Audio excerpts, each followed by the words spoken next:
ఉచిత IUI and IVF consultation కోసం సంప్రదించండి 29. నమస్తే రమగారు. నమస్తే జయ. రమగారు, ముక్కోటి ఏకాదశి ఈ రోజు యొక్క విశిష్టత, దీన్నే మనం వైకుంఠ ఏకాదశి అని కూడా అంటుంటాం కదా. ధనుర్మాసంలో వచ్చే ఏకాదశి. ఇప్పుడు ధనుర్మాసం 12లో లేదనిపిస్తుంది మనకి. అవును. అయితే మార్గశిర మాసం నుంచి ఈ మన మధ్యలో కొంచెం, అంటే సూర్యుడు గతి మార్చుకోగానే మన ధనుసులోకి ప్రవేశిస్తాడు.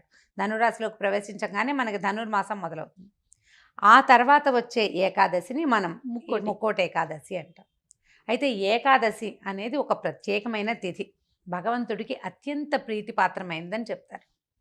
దీనికి ఒక పూర్వగాథ ఏం చెప్పుకుంటామంటే, మురాసురుడనే ఒక రాక్షసుడు, ఆయన విష్ణుమూర్తి ఆయన యుద్ధం చేస్తున్నప్పుడు, అతనితో యుద్ధం చేస్తున్నప్పుడు ఈ మురాసురుడు నీళ్లలో దాక్కున్నాడు. విష్ణుమూర్తి అతనితో యుద్ధం చేసి చేసి చేసి చేసి చివరికి విసిగిపోయి ఆయన వెళ్ళి ఒక గుహలో నిద్రించాడట. నిద్రిస్తే నీళ్లలో దాక్కున్న మురాసురుడు అప్పటిదాకా కనపడలా, స్వామి కనిపించలే. అతను బయటికి వచ్చి ఈ గుహలోకి ప్రవేశించి స్వామివారి మీదకి ఖడ్గం ఎత్తాడు. విష్ణువు మీదకి ఖడ్గం ఎత్తేసరికల్లా నిద్రాముద్రాభిరాముడుగా ఉన్నటువంటి విష్ణుమూర్తిలోంచి ఆయన ఒక తేజస్సు, ఆ కళ ఒక కన్యకా రూపంలో ఈ మురాసురుని సంహరించింది. తనలోంచి ఉద్భవించిన ఆ కళకి ఆయన ఏకాదశి అని నామధేయం చేశారు. ఆ పేరు విష్ణుమూర్తి పెట్టాడు. ఆమె తిథులలో ఒకటయింది. ఆ ఏకాదశి ఈయనకి అత్యంత ప్రీతిపాత్రమైన తిథి. ఏకాదశి నాడు ఉపవాసం చేయటం, ద్వాదశి నాడు పారణ చేయటం అత్యంత ప్రీతి పాత్రమైన విషయం విష్ణుమూర్తికి. మనం చాలా కథల్లో ఆ మాట చెప్పుకుంటూ ఉంటాం. అంబరీషోపాఖ్యానంలో ద్వాదశి పారణ ఎంత ప్రాముఖ్యమైనది చాలా చెప్పుకుంటాం. అయితే ఆ ఏకాదశి ప్రతి నెల మనకి 2 సార్లు వస్తుంది. శుద్ధ ఏకాదశి, అక్కడి నుంచి బహుళ ఏకాదశి 2 వస్తాయి కదా. చంద్రుడికి పౌర్ణమికి ముందు, అమావాస్యకి ముందు. అయితే ఒక్కొక్క ఏకాదశికి ఒక్కొక్క ప్రత్యేకమైన పేరు కూడా ఉంది. భగవంతుడు మొట్టమొదటి చాతుర్మాస్య దీక్ష ప్రారంభం అవుతుంది. అది కార్తీకంలో కాదు, ఆషాఢ శుద్ధ ఏకాదశి నాడు తొలేకాదశి అంటాం, వాళ్ళు పడుకుంటాడు. కార్తీక శుద్ధ ఏకాదశి నాడు నిద్రలేస్తాడు. ఈ మధ్యలో 4 నెలల కాలం విష్ణువుకి యోగ నిద్రా కాలమని, ఆయన నిద్రాముద్రాభిరాముడుగా ఉంటాడని చెప్తారు. అయితే ఈ కార్తీకంలో నిద్రలేచిన స్వామి, కార్తీకం లేదు మార్గశిరం దాటాక ఇంచుమించు పుష్యంలోకి వచ్చేసిన తర్వాతే ఈ ఏకాదశి నాడు ఉత్తర ద్వారం నుంచి వైకుంఠంలో దర్శనమిస్తాడని చెప్తారు.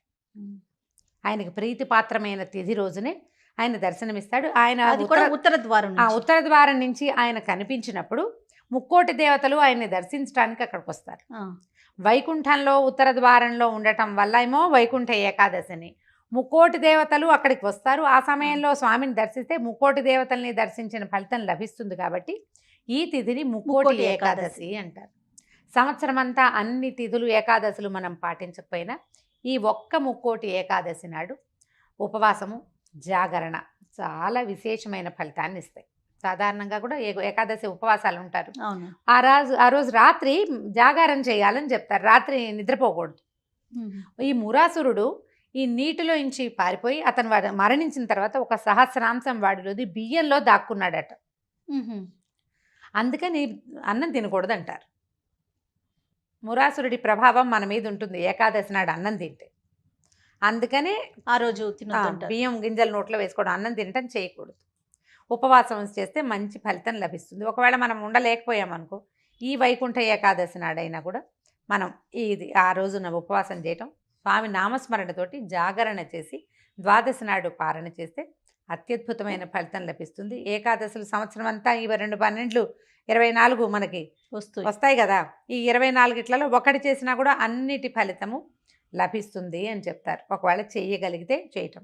అయితే దేవాలయాల్లో కొన్ని చోట్ల ఉత్తర ద్వార దర్శనం మనకి లభిస్తుంది. అవునవును. ఈవెన్ తిరుమలలో కూడా ఉత్తర ద్వార దర్శనం చాలా విశేషంగా ఉంటుంది కదా. విశేషమైన దర్శనమే చాలా దేవాలయాల్లో మనకు కనిపిస్తుంది. అంటే అన్ని చోట్ల చేయలేకపోతారు. దేవాలయానికి ఉత్తర ద్వారం ఉండాలంటే దాని సంవిధానం పెద్దదిగా ఉండాలి. ఈ ఉత్తర ద్వార సంవిధానం ఏర్పరిచి ఉండాలి అందులో. అట్లా ఏర్పరిచిన చోట ఆ స్వామిని కనుక దర్శనం చేస్తే వైకుంఠంలో నిలబడిన ముక్కోటి దేవతలని మనం ఒకేసారి చూసినట్టు 3 కోట్ల మంది దేవతలతోటి పూర్తిగా సమావిష్టుడై ఉన్నటువంటి విష్ణువుని దర్శనం చేసిన ఫలితం లభిస్తుంది. మన శ్రీనగర్ కాలనీ దేవాలయాలు అయితే నవోదయ కాలనీ దాకా ఉంటాయి. అవునవును. ఇవి అన్నీ పూర్తిగా వచ్చేస్తూ ఉంటాయి లైన్లు, ఎన్ని క్యూలు ఉంటాయో అక్కడ, ఎంతమంది ఉంటారో జనం. ఆ ఒక్కసారి ఒక్క గ్లాన్స్ అలా చూసినా కూడా విశేషమైన ఫలితం లభిస్తుంది. ఒకవేళ మనం ఉత్తర ద్వార దర్శనం చేయలేం, దేవాలయ దర్శనం చేయకపోతే ఎలా కుదురుతుంది? చేసి తీరాలి కదా అంటే చేసి తీరాలన్న నియమం లేదు. అవకాశం ఉంటే దర్శనం చేయండి. మనకి ఇప్పుడు సోషల్ మీడియాలో బోల్డ్ అవకాశాలు వచ్చినాయి. టీవీలో కనపడుతుంది, సోషల్ మీడియాలో స్వామివారి భద్రాద్రిలో ఉత్తర ద్వార దర్శనం, ఒంటిమిట్ట రామాయణంలో ఉత్తర ద్వార దర్శనం, తిరుమల నుంచి ప్రత్యక్ష ప్రసారం జరుగుతుంది. ఈ 3 దర్శనాలు చేసేయండి చక్కగా. ఇది తలుచుకోండి, ఈ రోజున స్వామివారు ఇట్లా ప్రసన్న స్వరూపంతో దర్శనమిస్తాడు అని. ఇలాంటి దర్శనం చాలా అత్యద్భుతమైంది. ఈ ఒక రోజైనా అన్నం తినకుండా ఉంటే మంచి ఫలితం లభిస్తుంది.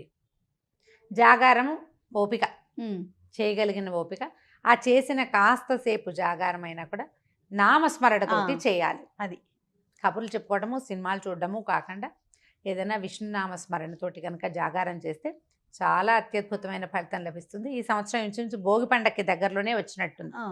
జనవరి 13న వచ్చింది. పండగ కూడా దగ్గరే ఉంది.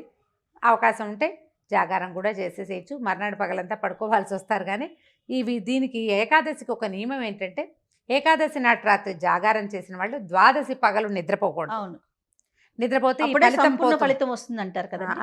దీనికి మళ్ళీ నియమం ఏంటంటే, దశమి నాటి రాత్రి అన్నం తినకూడదు. దశమి నాటి రాత్రి అభోజనం అంటే కొద్దిగా పలహారం చేసుకోవాలి. ఏకాదశి రోజంతా లేదు, ద్వాదశి నాడు ఉదయం భోజనం చేసేస్తాం, పారణ చేస్తామా, ద్వాదశి నాటి రాత్రి కూడా మనం భోజనం చేయకూడదు, అన్నం తినకూడదు. ఆ నియమంతో కనుక పాటించగలిగితే ఏ ముక్కోటి ఏకాదశి చేసిన ఫలితం లభిస్తుంది. అవకాశం ఉన్న భక్తులు దీన్ని వినియోగించుకోండి. అవకాశం లేని వాళ్ళు ఎంత సావకాశం లేదు, ఇందులో ఒక్క పద్ధతినైనా పాటించవచ్చు కదా. మనం భోజనం మానేయచ్చు, మన చేతుల్లో పని, నిద్ర మానేయచ్చు కుదిరితే, ఒక దేవాలయ దర్శనం చేయొచ్చు, ఏదో ఒకటి చేసి ఈ పర్వదినం తాలూకు ఫలితాన్ని పొందేందుకు ప్రయత్నం చేసుకుంటే బాగుంటుంది. తప్పకుండా రమ్మగారు. నమస్తే. నమస్తే.